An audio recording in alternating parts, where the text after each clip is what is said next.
Fuga di sensi in zona stazione delle Corriere a Treviso, 17enne salva per miracolo, si sospetta abbia assunto la micidiale eroina gialla, l'ira del sindaco Conte che chiama il prefetto, da domani controlli a tappeto.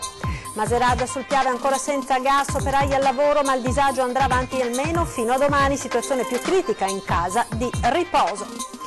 Finalmente hanno cambiato idea, così Zaia oggi sulla Pedemontana dopo la svolta grillina andata in scena in diretta su Antenna 3, duello a distanza tra l'assessora regionale alle infrastrutture ed il consigliere Berti.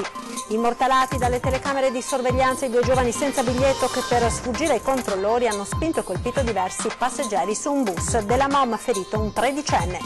La storia a lieto fine di una bimba nata all'ospedale di Treviso, prematura alla nascita, pesava meno di 400 grammi, dopo mesi di cure la piccina ce l'ha fatta e sta bene. Firmato l'accordo tra Ministero e Regione per la promozione della storia e cultura veneta. Dal prossimo anno scolastico 5 insegnanti faranno da ricercatori e formatori. La proposta di matrimonio di un giovane trevigiano alla sua fidanzata arriva sul campo di calcio al termine della partita amatoriale.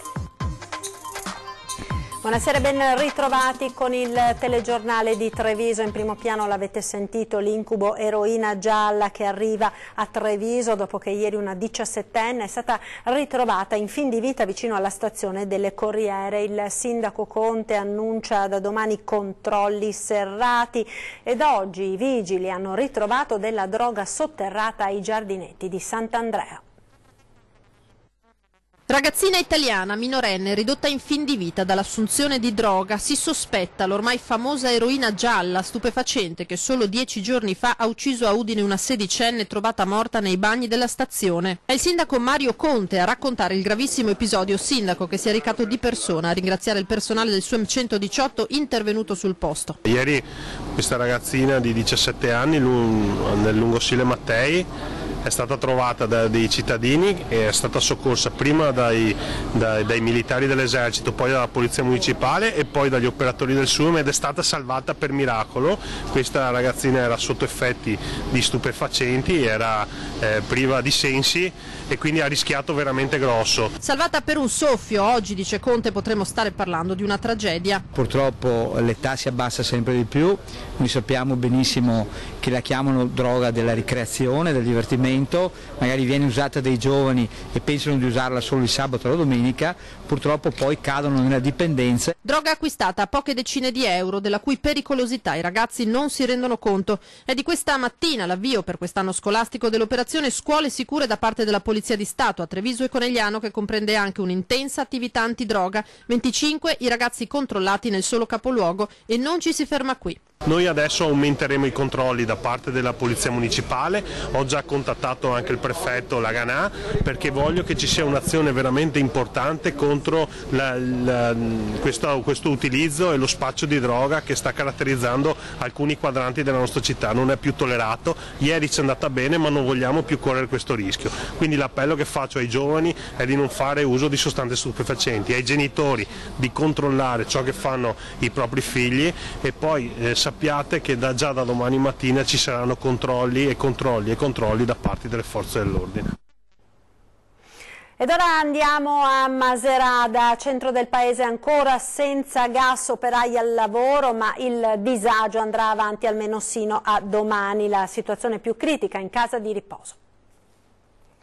Centro del paese letteralmente bloccato da 2 giorni. I vigili urbani e volontari della protezione civile deviano il traffico. Il viale principale, viale Caccianiga, è chiuso per consentire agli operai e ai tecnici di AP Rete Gas, 40 quelli messi in campo, di bonificare la condotta in cui si è verificata un'infiltrazione d'acqua da un impianto privato che ha costretto la società, che fa capo ad Ascopiave, a chiudere i contatori di 1 migliaio di utenze.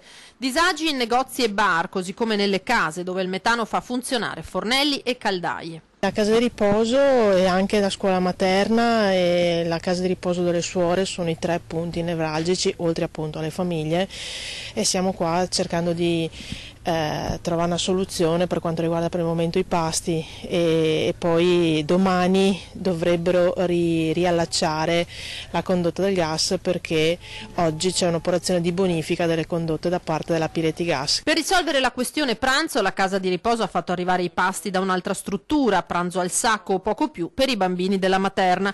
Per l'acqua calda occorrerà aspettare domani, in tarda mattinata o nel primo pomeriggio, quando a Pirete Gas stima di poter riaprire i contatori.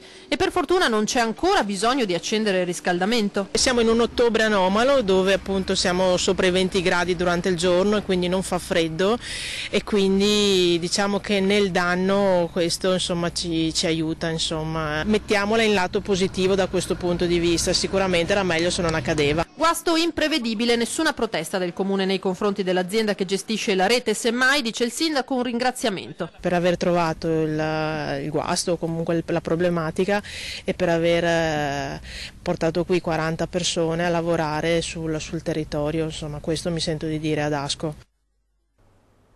1000 utenze chiuse dunque a Macerata, tra negozi, uffici ed abitazioni, panificio, bar e latteria in grossa difficoltà, mentre in casa ci si arrangia come si può per lavarsi e cucinare. Vediamo. Lo storico panificio in centro al paese è chiuso, impossibile lavorare senza gas. Conseguenza estrema del guasto che ha costretto AP Reti Gas, la società del gruppo Asco Piave, a chiudere i contatori di attività e abitazioni private. Situazione simile, almeno per i prodotti di giornata, nella vicina latteria artigianale. Noi con la lavorazione del latte abbiamo l'obbligo di fare la raccolta dei contadini, ma è tutto fermo da 2 giorni perché non possiamo lavorare. Se continuiamo per tanti giorni dovremo fare lo smaltimento del prodotto. Cioè buttare via tutto? Sì, dobbiamo fare una richiesta all'US per poter smaltire il prodotto e quindi con costi ancora superiori. Grossi disagi nei bar all'interno della zona senza gas. Per me è impossibile lavorare senza gas. Sì. Ed è un danno ovviamente. Sicuramente. Sì, non da morire diciamo, però sì, è un danno sicuramente. La moglie è andata a casa a fare il pasticcio per portarlo qua, avendo clienti che vengono abitualmente a mezzogiorno, avendo la cucina che va a gas, logicamente l'unica alternativa è di andare a casa e fare il pasticcio. E se no chiudere l'attività però? Chiudere l'attività perché domani non so cosa facciamo, o mettiamo fuori un cartello chiuso cucina. La gente si industria come può, i disagi principali sono per chi in casa ha anziani o anche bambini piccoli. Come fate col bambino piccolo? Lo laviamo a casa dei nonni che abitano a Macerata Bassa. Quindi andate su e giù? Sì, ci tocca per adesso, visto che il viale è tutto bloccato. Per cucinare? Per cucinare sempre dai suoceri, attualmente senza gas è così. Fortuna che ci sono i suoceri, insomma. Per fortuna sì. Le campane suonano mezzogiorno, è ora di pranzo, in molti non si sono rassegnati al panino o al piatto freddo. Tutto al forno, basta organizzarsi. E per fortuna diceva che non è a gas. Sì, per fortuna il forno è elettrico, se fosse a gas sarebbe un problema. Il signor Flavio e la moglie Eleonora non hanno rinunciato ad hamburger e bistecca. Bisogna armarsi di pazienza, sono cose che possono succedere e che non si pensava che andasse per le lunghe così, perché ho visto anche i tecnici erano un po' preoccupati ieri. Senta signora, ma com'è che viene la bistecca fatta così? È buona, buona. Ci si arrangia? Certo, bisogna. Non vi siete persi d'animo, non avete mangiato piatti freddi? No, quello che mi preoccupa è l'acqua calda per lavarmi, basta, perché qua non si può più riscaldare né tanta, basta, se no poi il resto si rimedia tutto. Dopo giorni di polemiche sul futuro della Pedemontana c'è la svolta e tutto avviene in diretta su Antenna 3 con un duello a distanza tra Berti e l'assessore regionale alle infrastrutture. Il grillino tende una mano, troviamoci, per abbassare i costi dell'opera, ed oggi il governatore Zaia risponde. Intanto c'è una bella notizia, che i 5 Stelle sono a favore della Pedemontana, dopo anni e anni di dichiarazioni contro la Pedemontana, oggi ci dicono che la Pedemontana va bene, adesso sono i contratti che non vanno bene. Bene, ci sono degli istituti che si chiamano Consiglio regionale, sono le commissioni, penso che il Presidente della Commissione che si occupa di infrastrutture sarà lì ad attenderli a braccia aperte e capire quali saranno le nuove proposte dei 5 Stelle. Dopo una settimana da puro thriller sull'asfalto della Pedemontana, dunque, arriva la svolta. ed è nella dichiarazione rilasciata ieri dal grillino Berti, che mette al riparo la rivolta della base 5 Stelle e dei comitati, pur preservando il completamento della superstrada a settembre 2020. È importante andare ad aggredire questi costi, andare ad aggredire, come l'abbiamo visto, sulle concessioni che erano inique ed erano infatti in deroga rispetto alle direttive europee. Qui stiamo parlando purtroppo di costi e spese che vanno purtroppo a pareggiare quelle concessioni del tutto inique, perché erano state pensate probabilmente nello stesso periodo, dalle stesse persone, io non so cosa. Il passato è passato, pensiamo al futuro. Allora io sono qua a dire, ci mettiamo in gioco per primi noi ad andare a provare a risolvere questo problema. L'opera è della Regione, quindi il governo poco ha da interferire, si è chiarito in questi giorni. Insomma, l'opera si faccia, dicono ora i grillini, ma ricontrattando i costi e l'accordo con il concessionario, senza rallentare i lavori. Il dubbio, svelato però dall'assessore regionale alle infrastrutture, è che questo passo nasconda altro. Il Movimento 5 Stelle sta facendo una battaglia di principio per la sua sopravvivenza, ma non nell'interesse né del Veneto né dei Veneti, questo che sia chiaro, perché fermare un'infrastruttura che a settembre 2020 entrerà in funzione ed è da praticamente 30 anni che se ne parla, 30 anni che il territorio l'aspetta, è pura follia. Ancora aggressioni su un bus della MOM, 2 giovani senza biglietto per sfuggire ai controllori hanno spinto e colpito diversi passeggeri e tutto è stato ripreso dalle telecamere di sorveglianza installate sulla corriera. Vediamo. Parapiglia su un autobus della MOM e a farne le spese è stato un ragazzino di 13 anni che tornava a casa da scuola. La linea è la Treviso-Oderzo. All'altezza di una fermata a Ponte di Piave, 2 giovani di colore, evidentemente senza biglietto, alla vista dei controllori hanno cercato di scendere facendosi largo tra i passeggeri a spintoni e calci. Nel bus, molto affollato a quell'ora, è stato il caos. Per arrivare alla porta i 2 giovani non si sono fatti scrupoli, colpendo a destra e a manca per aprirsi un varco tra i passeggeri. Ad avere la peggio uno studente di 13 anni che è caduto per terra rimediando una contusione alla gamba. Anche uno dei controllori che ha cercato di bloccare i 2 abusivi è stato colpito con uno schiaffo. Alla fine i 2 giovani senza biglietto sono riusciti a scendere dal mezzo e a scappare. Si tratta di 2 ragazzi già noti, anche se ieri non è stato possibile per i controllori identificarli con nome e cognome. MOM, non appena verrà ultimata la relazione, deciderà il da farsi. Adesso noi ieri abbiamo avuto anche la denuncia dei genitori di un ragazzo che sembra si sia infortunato in una colluttazione con questi 2 personaggi. A noi l'autobus è un autobus di ultima generazione, quindi ha tutte le telecamere, abbiamo accantonato le registrazioni e se i genitori ritengono di fare la denuncia noi potremo produrre alle autorità le registrazioni dei fatti. Chiusa la convenzione per la mediazione nei parchi di Casieri, i volontari della nuova facility inizieranno un'azione di prevenzione contro l'accattonaggio assieme alla Polizia Municipale. Chiusa con successo la convenzione con gli educatori nei parchi di Casier, i volontari della società Nova Facility da oggi fino alla prossima primavera saranno impegnati in una nuova iniziativa che questa volta coinvolge anche il comune di Preganziol e il corpo intercomunale di polizia locale.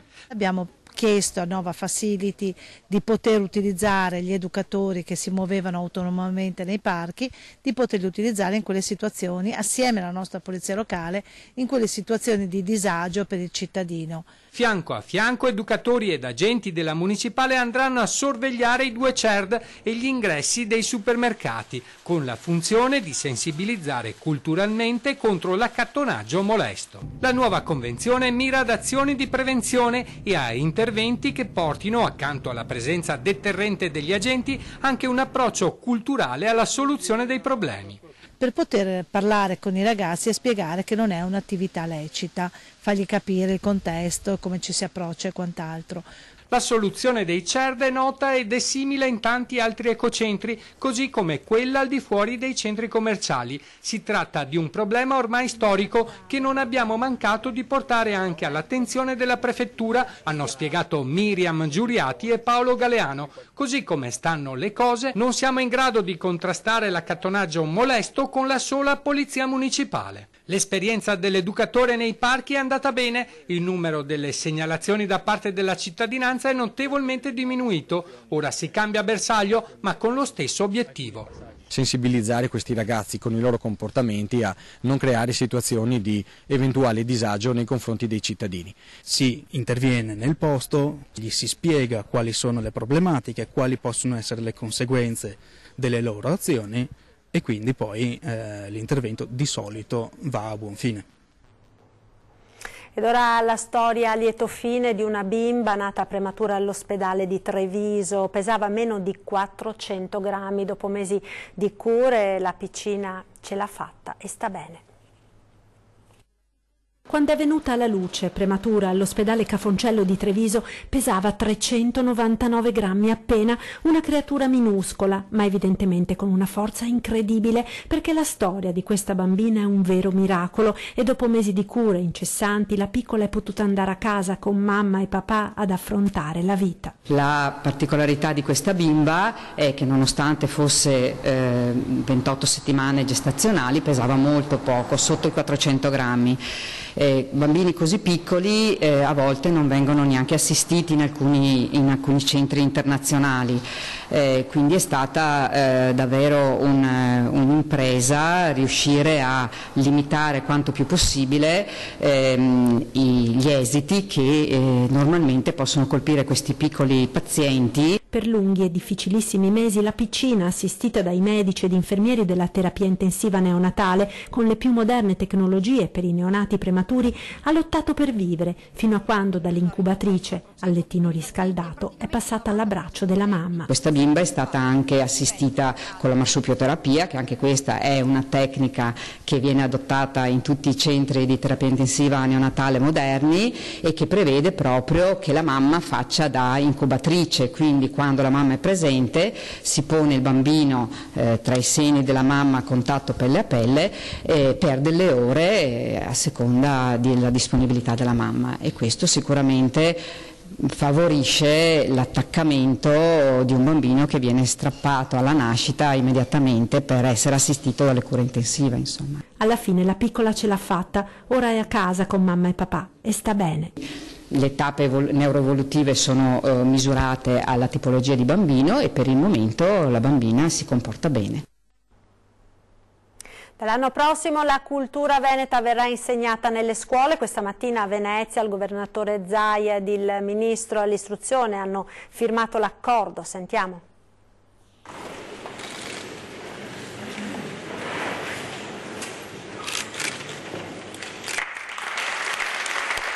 Una firma che il governatore Zaia definisce storica, quella col ministro all'istruzione Marco Bussetti nella scuola grande di San Rocco a Venezia. Un protocollo d'intesa per lo sviluppo delle competenze degli alunni in materia di storia e cultura del Veneto. Parliamo della possibilità nell'ambito di quelle scelte autonome all'interno della scuola di poter dar corso a un programma di formazione di alcuni docenti rispetto alla storia, alla cultura e all'identità veneta. Anche qui con la volontà di essere, come si può dire, poliedrici nell'offerta formativa, e quindi oggi noi siamo qui a presentare una firma storica. Qualcuno e anche i giornalisti, magari non veneti, mi chiedono ma perché queste cose in Veneto? Intanto perché noi qui abbiamo fatto un referendum e i veneti si sono espressi per l'autonomia, e l'autonomia è una condizione di vita, no? Di rispetto delle leggi ma anche di voler fare.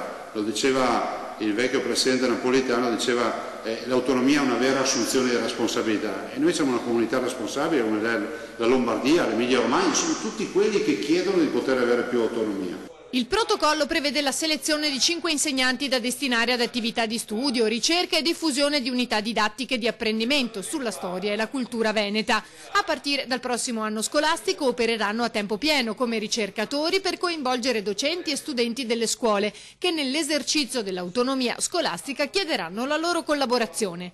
Presenti alla firma autorità regionali, rappresentanti dell'ufficio scolastico regionale del mondo della scuola, anche se evidenzia il rettore dell'Università Ca' Foscari, bisogna andare oltre. Connotare e dare forza alla cultura locale è importante. Io devo dire, rimango comunque convinto che sia importante che la scuola rimanga aperta, guardi al mondo e faccia della propria identità un modo, una forza, attraverso la propria identità dia forza la capacità di dialogare con il resto del mondo.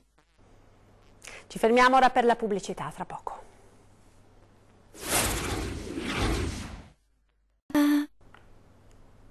Seconda parte del TG di Treviso, giornata storica quella di oggi per lo stabilimento SME di Susegana che ha chiuso un nuovo importante contratto integrativo aziendale. Sentiamo. Se lavori alla domenica e lavori ottenendo risultati di vendita, l'azienda ti premia. Un contratto pilota, modello anche per altre imprese. Alla SME di Susegana parte e fa da apripista un nuovo accordo integrativo aziendale che tra i suoi vari punti riguarda anche il lavoro festivo. La catena di grandi negozi di elettrodomestici, mobili ed articoli per la casa già rappresenta un'eccezione rispetto a molte altre realtà del settore. Tiene aperto solo nelle 8 domeniche e nel periodo delle festività natalizie. Per i dipendenti disponibili ad essere in servizio nel giorno festivo, se il rapporto ore lavorate fatturato in queste giornate sarà migliore dell'anno precedente, scatterà il bonus. Porta molti vantaggi ai lavoratori sia in termini economici ma che può essere anche speso attraverso il welfare. Questa è la novità di questo accordo. L'intesa stabilita fra sindacato ed azienda si muove su 2 obiettivi di produttività, uno legato al budget complessivo del punto vendita e un altro invece connesso alla performance dei singoli segmenti merceologici. Se verranno tutti raggiunti, ognuno dei 150 addetti, compresi i tempi determinati superiori a 5 mesi, riceverà in media 1.000 euro lordi all'anno, circa 800 al netto di tasse e contributi. Il lavoratore potrà anche scegliere di convertire in tutto o in parte l'importo in servizi di welfare. L'obiettivo è di trattare nelle medesime modalità tutto il nostro personale dipendente. La proposta di matrimonio arriva sul campo di calcio al termine della partita. È accaduto a San Giuseppe, vediamo. 1, 2, 3!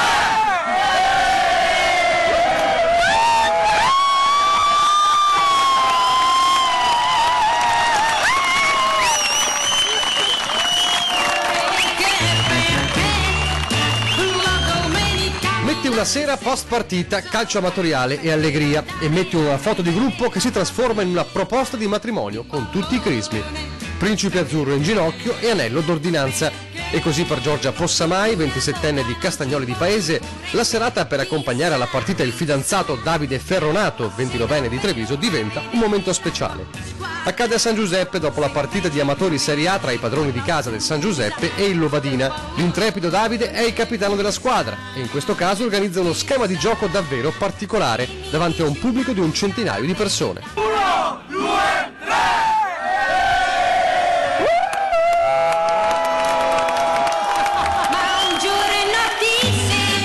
Giorgia dice sì e bacio che suggella le future nozze. Ah, dimenticavamo, la partita è finita 2-2, ma scommettiamo che a Davide e Giorgia non importa poi molto? Perché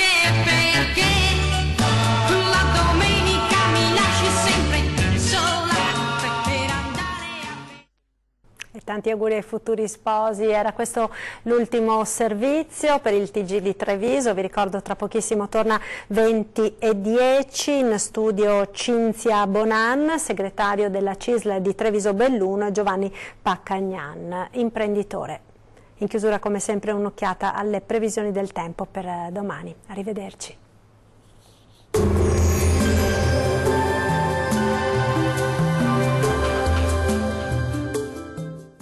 Tonus è il miglior negozio di calzature moda comoda. Qui troverete il più vasto assortimento di calzature Fratelli Tomasi. Eleganza e comodità, perché camminare è vivere.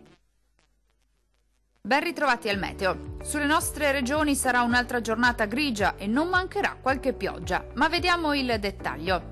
Sul Veneto sin dal mattino sarà molto nuvoloso un po' su tutti i settori, con il cielo che risulterà spesso anche coperto. Occasionali precipitazioni saranno possibili sul Veronese, sul Vicentino, ma anche sul Padovano e sul Bellunese. Più asciutto invece altrove. Temperature minime tra 13 e 16 gradi, valori massimi compresi invece tra 16 e 20 gradi circa.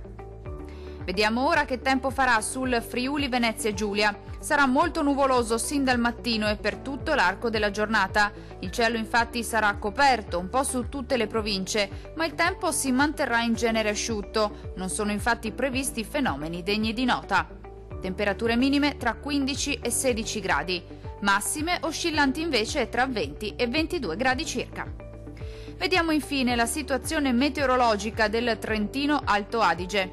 Sulla nostra regione sarà una giornata all'insegna di una diffusa instabilità, con rovesci piuttosto frequenti, possibili un po' su tutti i settori. Qualche pausa più asciutta e anche soleggiata non sarà da escludere sulle Alpi di confine. Temperature minime tra 16 e 18 gradi, massime oscillanti invece tra 19 e 22 gradi circa. Dal meteo per ora è tutto, arrivederci al prossimo appuntamento.